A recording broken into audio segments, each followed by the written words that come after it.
We shall commence this module by discussing about perfect market. A perfect market is based upon many assumptions like perfect competition, perfect information, complete markets, no transaction cost, etc. When any of these perfect assumptions violate, there occurs a market failure. Under market failure, the market may produce more than or less than what is socially desirable or not at all. Also, many a time there may be consumption and production spillovers which may affect those who are not directly involved in market exchange. Market failure, in short, implies a loss of allocative efficiency or a situation in which the allocation of goods and services is not efficient. In such a situation, the potential total surplus in the market may not be maximized and deadweight loss may exist. Market failures are often associated with information asymmetries, non-competitive markets, principal agent problems, externalities, or public goods. The existence of a market failure makes the case for the intervention of government to bring in optimum solutions in particular market. Government policy intervention can be in terms of taxes, subsidies, bailouts, wage and price controls, and regulations which may lead to an efficient allocation of resources. When there is an imperfection in the form of imperfect market structures like monopoly, oligopoly, monopolistic competitions, etc., these lead to lesser production and charge higher prices in the market than perfectly competitive market. In case of natural monopolies, a single firm gains from economies of scale originating from large-scale production. This implies that there is cost efficiency in this market structure compared to perfect competition. But such a natural monopoly may take advantage of its position by charging higher prices even when its costs are less. Thus, government, by taking over such monopolies or by regulating these, will lead to higher gains for the society as a whole in the form of decreasing. Let us analyze in detail the market failure and the role of government in decreasing the cost.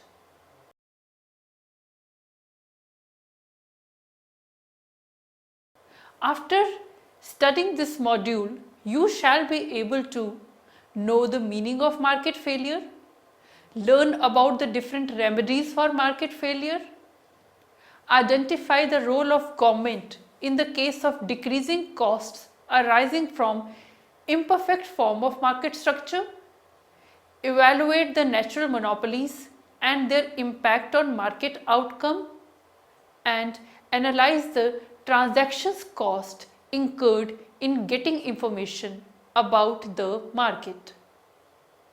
Now, we shall discuss about market failure and its remedies. The market failure is a situation in which market fails to efficiently provide or allocate goods, services, and resources. This occurs due to the presence of certain imperfections in the market which constrain the market from achieving the optimum welfare. There are few reasons which cause the market failure and prevent the market from achieving the productive and allocative efficiency. The reasons are: number one, imperfect market structure. These include monopoly, oligopoly, duopoly, and monopolistic competition, which leads to non-achievement of Pareto optimal solutions because markets may fail to control the abuses of monopoly power. Secondly, missing or incomplete markets. For some goods and services, the relevant market may not exist at all, resulting in the failure to meet a need or want, such as the need for public goods, such as street lighting, highways, etc. It may also happen that for certain goods, the markets may be incomplete. For example, incomplete markets may fail to produce enough merit goods such as education and healthcare. Third is the presence of externalities.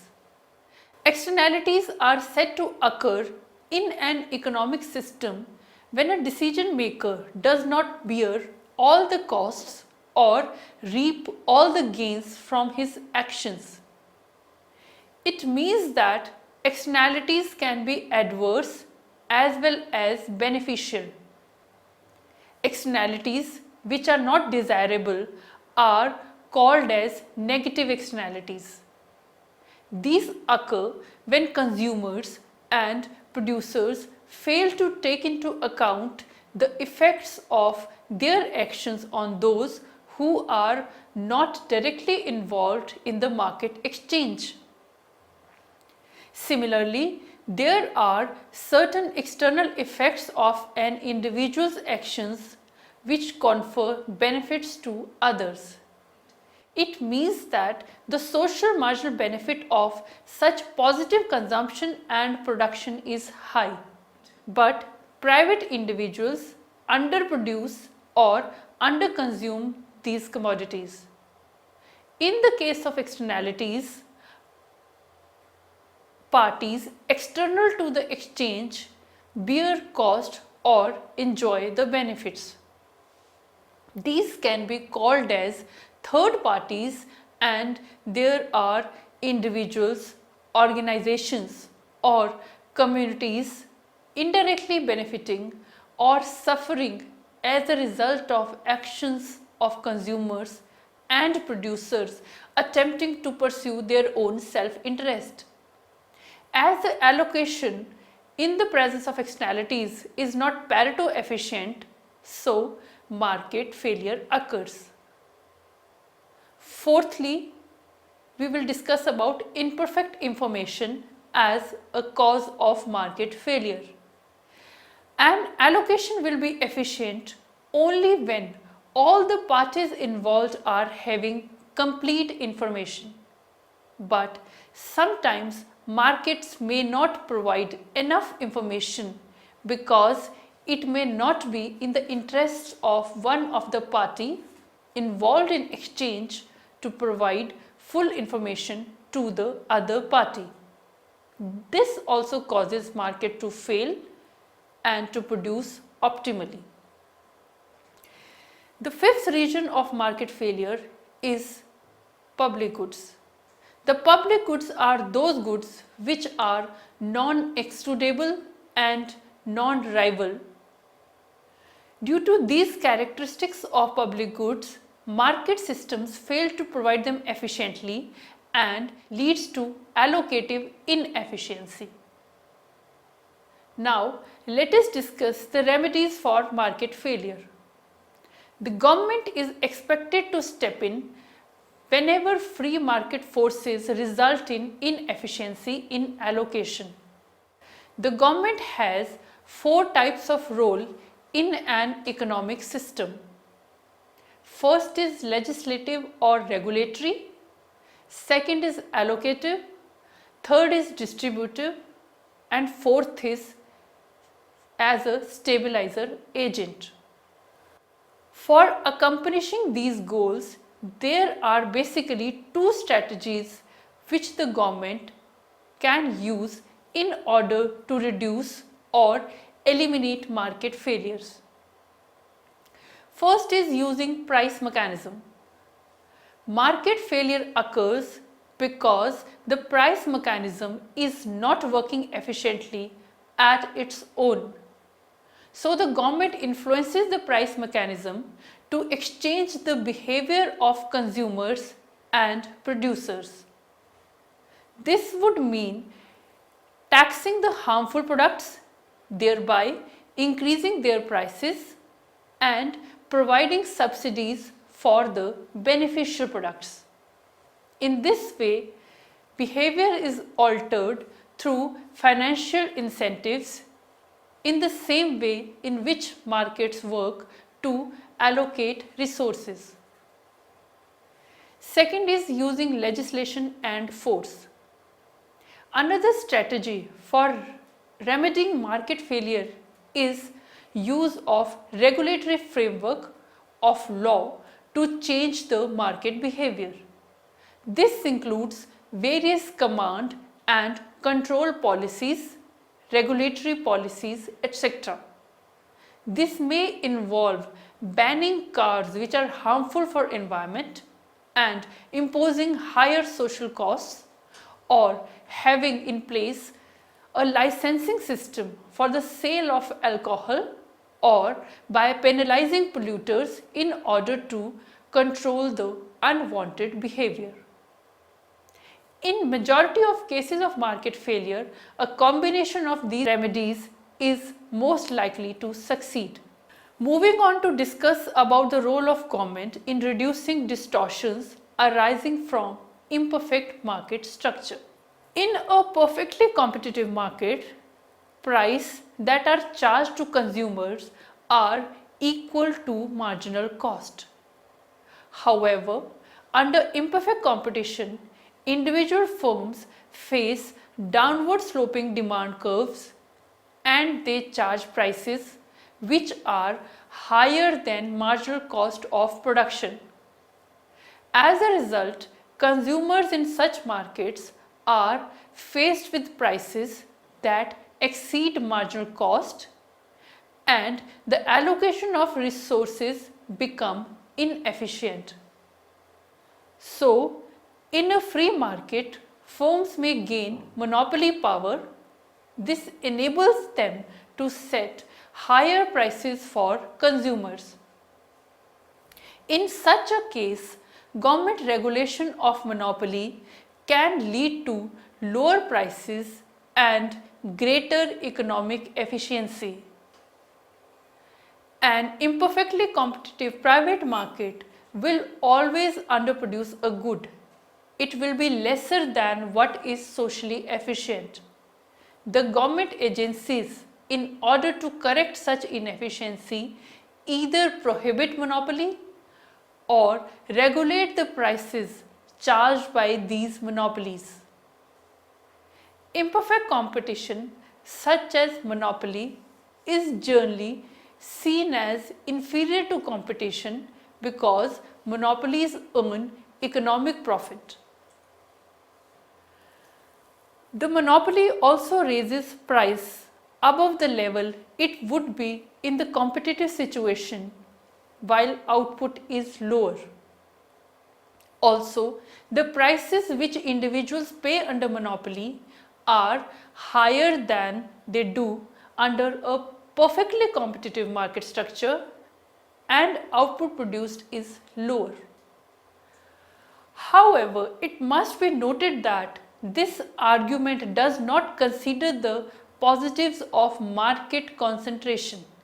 There are some reasons for which market concentration is not necessarily bad.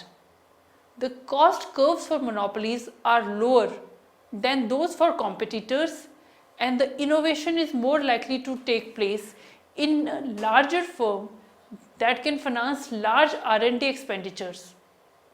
Also, there is a case of natural monopoly, those industries where the average cost curve is falling, which means that the least cost level of output would be large enough that a single seller can cater to the needs of the whole market. Recognizing the potential market failure associated with imperfect competition, the government needs to step in through direct regulation of industry and the establishment of antitrust legislation. This should not be done while taking the advantage of decreased costs that these imperfect markets gain on account of large-scale production. Also, if we do not introduce adequate competition among the firms in an industry, then we would need to regulate their behavior. Next, we shall discuss about natural monopolies, decreasing costs, and rationale for government intervention. All those circumstances under which prices cannot coordinate efficient choices in consumption and production reduce the market efficiency, and this departure from efficiency is termed as market failure. This market failure makes for the role of government in allocating resources in a market economy.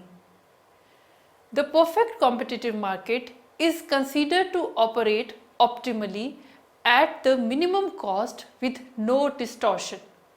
However, there are other decreasing cost industries which are characterized by such technologies where the marginal costs decline due to scale economies when a single firm meets the need of an entire market.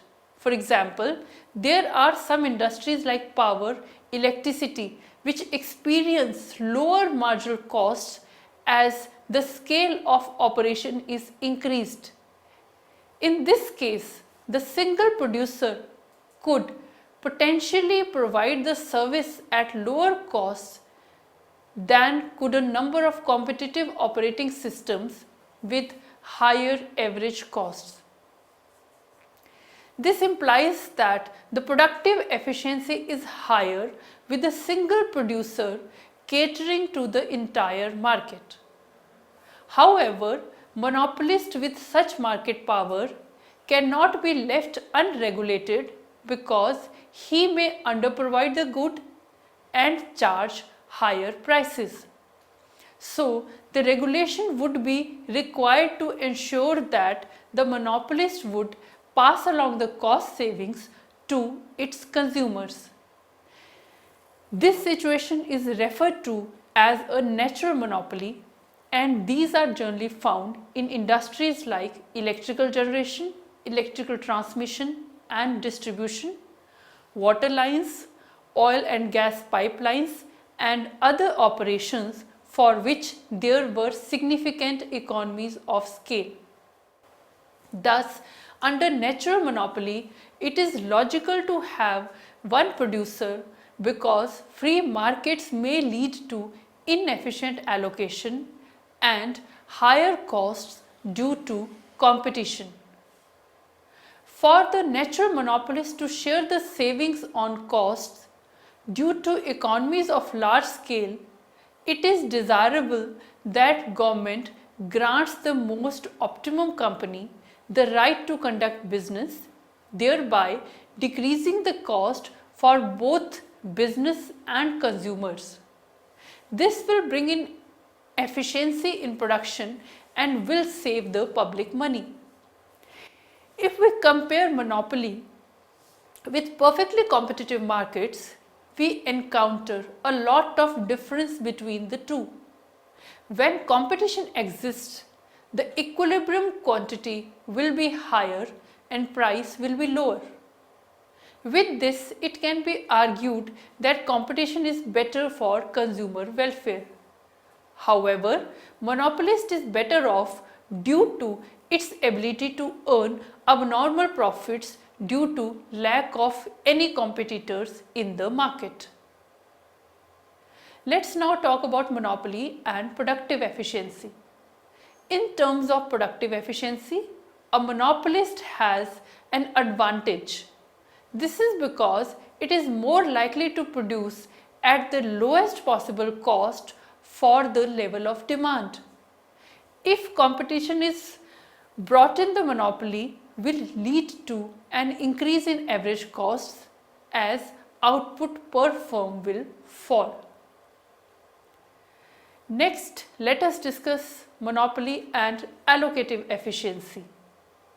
As the monopolist charges a price above the marginal cost, there is allocative inefficiency associated with monopoly. Higher prices earn abnormal profits to the monopolist, while the competitive firm ends up with only normal profits. Thirdly, let us discuss monopoly and dynamic efficiency. Monopolists will be dynamically efficient as there is an incentive involved to invest in research and development and creating innovative products, because these can reap future profits for the monopolist.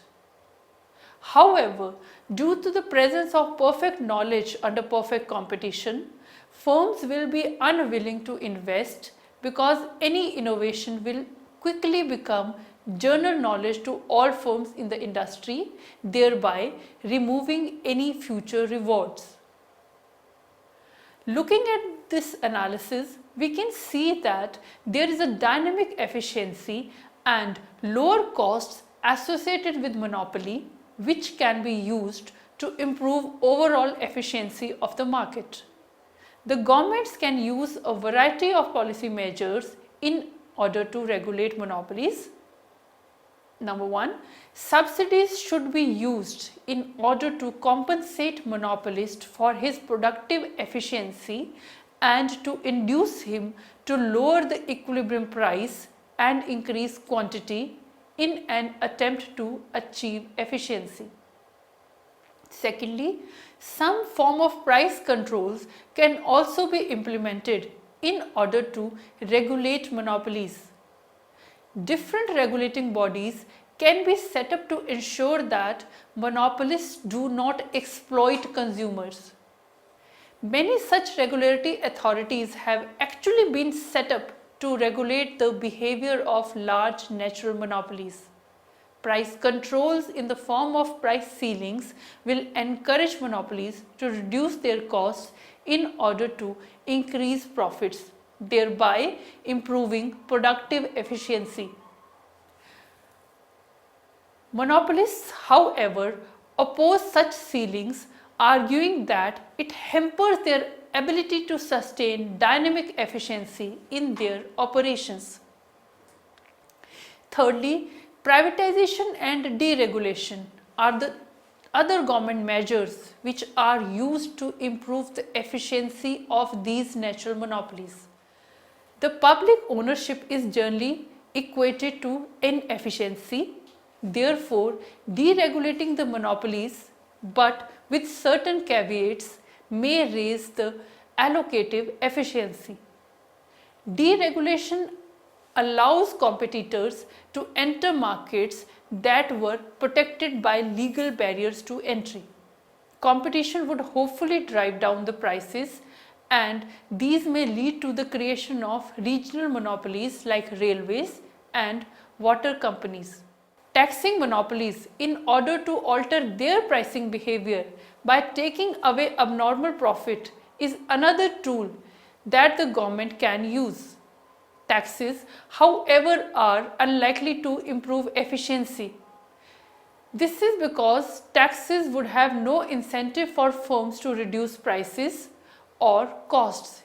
In fact, taxes may discourage research and development and innovation due to loss in current profits. Our analysis implies that if there is a natural monopoly, it does not necessarily mean that there is a substantial economic inefficiency. There are several ways which may restrict and optimize the behavior of a monopolist. Number one, the ease of entry into the industry by other firms should be established so that the threat of potential competition can limit the incumbent monopolist's ability to restrict the output. Secondly, an optimum pricing policy involving fixed charges and low unit price could be chosen by the monopolist, which can increase its profits as well as benefit the consumers. And thirdly, the grant of monopoly rights through bidding to the supplier with minimum price quotas can raise economic efficiency. Let us now understand the transaction cost linked with deriving information in the market. Transaction costs are the cost of engaging in market exchange. In a perfect market, it is assumed that all the consumers and producers involved in the market exchange possess perfect information about the market. However, in reality, information is less than perfect. In the exchange between two parties, one party is always better informed and the other party has to incur costs in order to obtain information about the market. When parties to economic transactions have different amounts of information and different objectives, they will behave strategically. The situation constitutes a market failure in the sense that if each party had equal information available to it, a socially superior bargain could have been struck. When trying to assess market information, parties need to incur costs which make the cost of market transactions high. So, whenever consumers and producers incur costs in becoming informed about market opportunities and completing market transactions, markets will not result in inefficient outcomes. In such a scenario, regulatory framework to reduce these transaction costs and information asymmetries can improve efficiency. In the provision of this regulatory framework, government has an important role. The achievement of Pareto optimality provides a rationale for the government intervention in market outcomes. There are large number of regulatory mechanisms available to promote efficient behavior and divide gains from it among the parties, thereby decreasing costs. When information is provided by the government on a large scale, it becomes a public good whose marginal cost of provision is almost zero. Markets resolve some of these problems by signaling, but a complete solution in the form of government regulation is required for the markets to work efficiently. Now we will summarize what we have discussed in this module. Under market failure, the market may underproduce or overproduce or may not produce a good or service at all. Market failures are associated with information asymmetries, non-competitive markets, principal agent problems, externalities or public goods. There are two strategies for the government in order to reduce or eliminate market failures, that is using the price mechanism, and secondly government legislation and force. The prices which individuals pay under monopoly are higher than they do under a perfectly competitive market structure, while the output produced is lower. Natural monopolies are characterized by extremely low average cost of production due to economies of large scale production. There is a case for government regulation of natural monopoly to ensure that the monopolist would pass along the cost savings to its customers. And lastly, the regulatory framework of government has a role in reducing the transactions cost and information asymmetries, which can in turn improve market efficiency.